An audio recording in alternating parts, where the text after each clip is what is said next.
नमस्कार दोस्तों, आपका स्वागत है आपके अपने ऐप पर। दोस्तों, अपनी बात चल रही थी अल्कोहल के भौतिक गुणों के बारे में। तो आज अपन बात करेंगे अल्कोहल के भौतिक गुण हैं वो कौन कौन से हैं उसके बारे में बात कर रहे हैं। तो मोनोहाइड्रिक अल्कोहल कौन सा है अपने पास? मोनोहाइड्रिक अल्कोहल कौन सा है? अल्कोहल की वर्गीकरण अपने बहुत सारे अल्कोहलों के नाम पढ़े थे। जैसे एक था dihydric alcohol, trihydric alcohol, polyhydric alcohol और मोनोहाइड्रिक अल्कोहल। तो आज अपन जो अपने चल रहा था मोनोहाइड्रिक अल्कोहल था, उनके भौतिक गुण, उसके बनाने की विधियां थी, उस विधियों के बारे में अपने बात कर ली थी। आज अपने है भौतिक गुण। सबसे पहले है कि इस निम्न अल्कोहल का मतलब है कार्बन हाइड्रोकार्बन की संख्या 1 से मैं बात करूं कितने सी, यानी कार्बन 1 से कार्बन 12 तक रंगहीन, गंध युक्त तथा वाष्पशील द्रव होते हैं। यानी कहने का मतलब ये रंगहीन होते हैं, कोई इसका रंग नहीं होता है। यानी निम्न स्तर अल्कोहल यानी कार्बन हाइड्रोकार्बन की संख्या होगी वो 12 तक होगी, 12 तक की। यानी हाइड्रोकार्बन जैसे methane, ethane, propane, butane, pentane, hexane, heptane वगैरह श्रेणियां हैं 12 तक। इन सभी ये क्या होंगे? रंगहीन होंगे, गंध युक्त होंगे तथा वाष्पशील द्रव होंगे। वाष्पशील द्रव यानी कम ताप पर ये वाष्प में परिवर्तित हो जाएंगे। उसके साथ मैं बात करूं, ये कार्बन 12 वे उस स्तर सदस्य ठोस होते हैं। यानी मैं कार्बन 12 तक है, निम्न स्तर के हैं, वो तो कैसे होते हैं? वाष्पशील होते हैं। कार्बन 12 या उससे उच्च स्तर के सदस्य होते हैं, वो कैसे होते हैं दोस्तों? ठोस होते हैं। कैसे होते हैं? ठोस प्रकृति के होते हैं। उसके बाद निम्न स्तर सदस्य जल में, निम्न स्तर का मतलब होता है कार्बन 1 से कार्बन कहाँ तक? कार्बन 12 तक में अत्यंत घुलनशील होते हैं। जल में क्या होते हैं? अत्यंत घुलनशील होते हैं, लेकिन अणुभार बढ़ने के साथ साथ इनकी विलेयता घटती जाती है। लेकिन जैसे जैसे इसका अणुभार बढ़ेगा वैसे वैसे इसकी विलेयता घट जाएगी। जैसे जैसे मान लो कार्बन हाइड्रोकार्बन की संख्या छोटी है, तब तक वो जल में अत्यधिक घुलनशील होगी। जैसे जैसे इसका अणुभार बढ़ेगा वैसे वैसे ये घुलनशीलता में क्या आ जाएगी? कमी आ जाएगी। अगला देखिए, अल्कोहल में अणुभार बढ़ने के साथ साथ, अणुभार यदि बढ़ेगा, बढ़ने के साथ साथ क्वथनांक और आपेक्षिक घनत्व है कि मान में क्या होती है? वृद्धि होती है। ये भी ध्यान रखना। थोड़ी छोटी छोटी बातें हैं कि यदि क्या होगा, इसका क्या होगा? निम्न स्तर के सदस्यों में जल यानी अणुभार जैसे जैसे बढ़ेगा, जैसे जैसे इसकी श्रृंखला लंबी होती जाएगी वैसे वैसे जल में घुलनशीलता में कमी आ जाएगी। इसी प्रकार यहाँ देखा है अल्कोहल में अणुभार बढ़ने के साथ साथ जैसे जैसे ये हाइड्रोकार्बन युक्त अल्कोहल की संख्या बड़ी होगी वैसे वैसे उसका क्वथनांक बढ़ता जाएगा।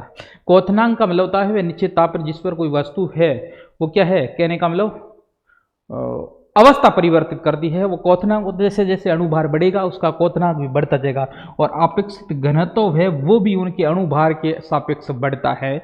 मैं कह सकता हूं कि अणुभार है ये क्या होंगे? समानुपाती होंगे किसके? क्वथनांक और किसके होंगे? अपेक्षित घनत्व के समानुपाती होगी। क्वथनांक बढ़ेगा इसका मतलब अणुभार भी बढ़ेगा, अणुभार बढ़ेगा इसका मतलब क्वथनांक बढ़ेगा, और अणुभार बढ़ेगा इसका मतलब अपेक्षित घनत्व भी बढ़ेगा। अपेक्षित घनत्व है उसमें भी वृद्धि होगी। अगला देखते हैं, समावेशी अल्कोहल के क्वथनांक का क्रम निम्न है। यानी समावेशी अल्कोहल है उसका क्वथनांक का क्रम क्या होगा? प्राथमिक अल्कोहल का अधिक होगा या द्वितीय का होगा या तृतीय का होगा। उसकी मैं क्रम की बात करूं तो सबसे पहले आता है 1 डिग्री है, मान लो 1 डिग्री, उसके बाद आता है 2 डिग्री, उसके बाद आता है 3 डिग्री। ये ध्यान रखना कि समावेशी अल्कोहल के क्वथनांक का क्रम है कि सबसे अधिक क्वथनांक होता है वो प्राथमिक अल्कोहल का होता है, उसके बाद किसका होता है? द्वितीयक अल्कोहल का होता है, उसके बाद राजा किसका होता है? तृतीयक अल्कोहल। अब ये बताओ प्राथमिक अल्कोहल किसे कहेंगे? यानी वे अल्कोहल जिसमें OH समूह है वो प्राथमिक कार्बन से जुड़ा हो। प्राथमिक कार्बन का मतलब होता है कार्बन श्रृंखला में वे कार्बन जो अन्य एक कार्बन से जुड़ा हुआ प्राथमिक कार्बन, अन्य 2 कार्बन से यदि कार्बन जुड़ा हो द्वितीय कार्बन, और उस द्वितीय कार्बन से OH समूह जुड़ा हो तो वो द्वितीयक अल्कोहल कहलाएगा। और इसी प्रकार यदि एक कार्बन अन्य 3 कार्बन से जुड़ा हो तो तृतीयक कार्बन, और उस तृतीयक कार्बन से यदि OH समूह जुड़ा होगा तो वो तृतीयक अल्कोहल कहलाएगा। तो अल्कोहल अपन बात करें कि प्राथमिक अल्कोहल का क्वथनांक सबसे अधिक, उसके बाद किसका होता है द्वितीयक एल्कोहल का, फिर किसका होता है तृतीयक एल्कोहल का। ये रहता है एल्कोहल समावयवी एल्कोहलों का क्रम। एल्कोहल ध्रुवीय यौगिक होते हैं। एल्कोहल कैसे होते हैं ध्रुवीय यौगिक होते हैं।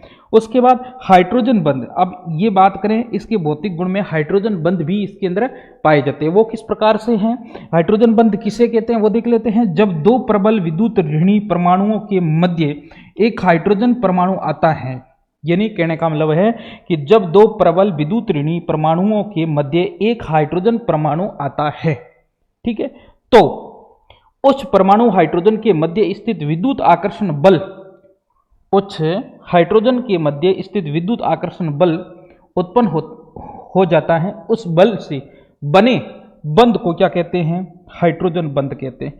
उस जो अपने पास कहने का मतलब दो प्रबल विद्युत ऋणी परमाणु हैं, उनके मध्य एक हाइड्रोजन परमाणु आ जाता है। दो प्रबल विद्युत ऋणी परमाणु के मध्य एक हाइड्रोजन परमाणु आ जाता है, तो उस परमाणु हाइड्रोजन के मध्य स्थित विद्युत आकर्षण बल एक उत्पन्न होगा। विद्युत आकर्षण बल उत्पन्न होगा, उस बल से बने बंध को क्या कहते हैं हाइड्रोजन बंध कहते हैं। अब देखते हैं दोस्तों हाइड्रोजन बंध होता है वो कितने प्रकार का होता है। तो मैं बात करूं हाइड्रोजन बंध है वो दो प्रकार के होते हैं। हाइड्रोजन बंध कितने प्रकार के होते हैं राजा, दो प्रकार के हाइड्रोजन बंध होते हैं। अब दो कौन कौन से हो सकता है, पहला है अंतरा आणविक हाइड्रोजन बंध, अंतरा अणुक हाइड्रोजन बंध होता है। एक अपने पास रहता है अंतरा आणविक हाइड्रोजन बंध। तो पहला है अंतर अणुक हाइड्रोजन बंध।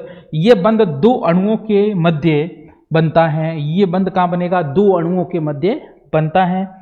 एक अणु के, यानी दो अणु कौन कौन से, एक अणु के हाइड्रोजन दूसरे अणु के विद्युत ऋणी परमाणु के मध्य बनता है। एक तो एक अणु के तो क्या होंगे हाइड्रोजन बंध, और दूसरे के कोई विद्युत ऋणी कोई भी तत्व होगा, उनको जुड़ने से जो बंध बनेगा वो बंध कौन सा है, हाइड्रोजन बंध है। यानी एक तो एक परमाणु या अणु होगा, एक अणु होगा उसका हाइड्रोजन होगा, उसके अंदर वो हाइड्रोजन, और दूसरा क्या होगा, दूसरे अणु के अंदर जो विद्युत ऋणी तत्व है, विद्युत ऋणी परमाणु है, वो आपस में जुड़ने से जो बंध बनेगा वो बंध क्या कहलाता है, अपने पास अंतरा आणविक हाइड्रोजन बंध कहलाता है। जैसे मैं उदाहरण देता हूं, मान लो अपने पास उदाहरण आ जाता है एल्कोहल का।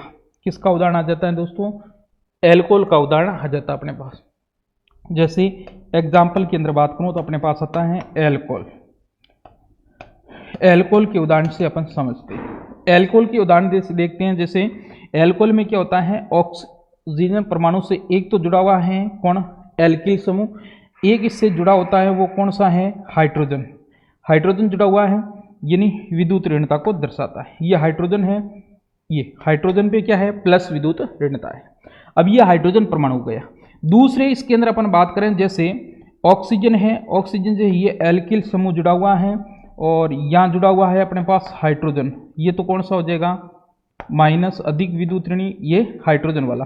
फिर वापस इससे जुड़ जाएगा, मान लो ऑक्सीजन है, और फिर क्या जुड़ेगा, हाइड्रोजन हो जाएगा,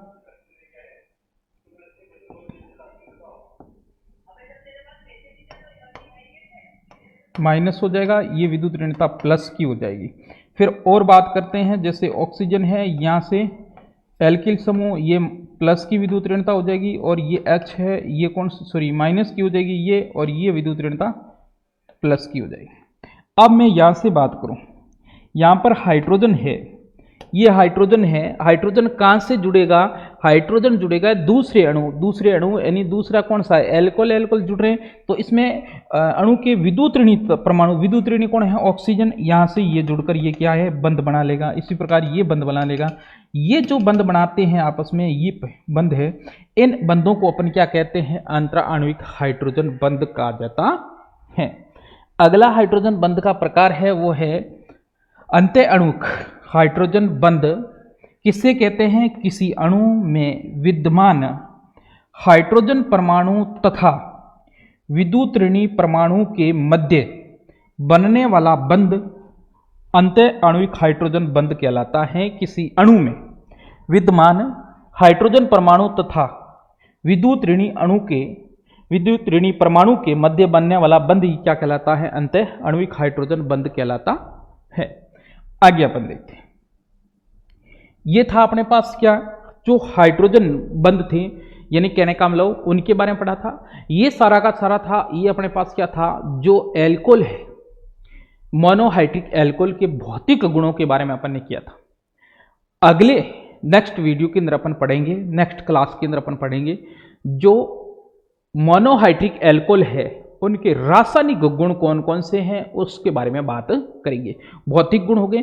सबसे पहले अपने मोनोहाइड्रिक एल्कोहल के अंदर पढ़ा था कि उसके नामकरण किस प्रकार होता है, फिर संश्लेषण निर्माण किस प्रकार से होता है, फिर अपने इनके भौतिक गुण पढ़े। अगले नेक्स्ट क्लास के अंदर अपने इन्हें मोनोहाइड्रिक एल्कोहल के क्या है रासायनिक गुण, रासायनिक अभिक्रिया हैं उनके बारे में अध्ययन करेंगे। तो आज के लिए इतनी ही क्लास, अगली क्लास में अपन देखेंगे उनके रासायनिक गुणों के बारे में। थैंक यू, धन्यवाद।